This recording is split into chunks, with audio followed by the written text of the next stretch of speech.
காலேஜ்னு சொன்ன உடனே அதோட டேஸ் அங்கேருந்து நாட்கள் தான் ஞாபகம் வருது. நம்ம எல்லோரும் +2 முடிச்சப்புறம் கவுன்சிலிங்கு இல்லை ரிலேஷன் ரெஃபர் பண்ண காலேஜ், இல்லை நமக்கு பிடிச்ச காலேஜ், பிடிச்ச கோர்ஸுக்காக ஒரு காலேஜ், இல்லை ஃப்ரெண்ட்ஸ் எல்லாம் ஜாயின் பண்ணுறாங்கன்னு அவங்க கூட ஒரு காலேஜ், இல்லாட்டி நம்ம ஸ்கூல் க்ரஷ்ஷுக்காக ஒரு காலேஜ் சேர்ந்துருப்போம்.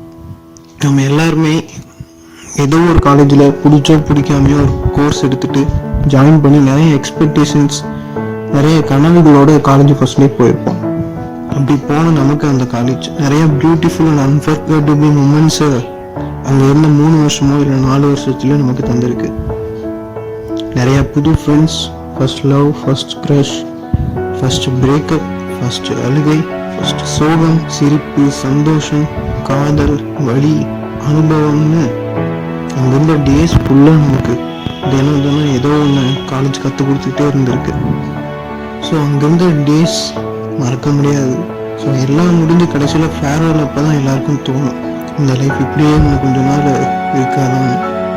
நம்ம ஃப்ரெண்ட்ஸோடு இருந்த அந்த டேஸ் இனிமேல் நம்ம வாழ்க்கையில் கிடைக்காதுன்னு நினைக்கும் போது அங்கே இருந்த மரம் கூட இதை நினச்சி கண்டுக்கணும். நம்ம லைஃப்பில் அடுத்து முன்னேறக்கு தேவையான அறிவையும் அனுபவத்தையும் நம்ம காலேஜில் நமக்கு கொடுத்துருக்கு. ஸோ நமக்கு இவ்வளோ எக்ஸ்பீரியன்ஸை கொடுத்த அந்த காலேஜுக்கு 2 இயர்ஸ் கழிச்சு போனால் எப்படி இருக்கும்? வாங்க என் கூட revisiting the college after years.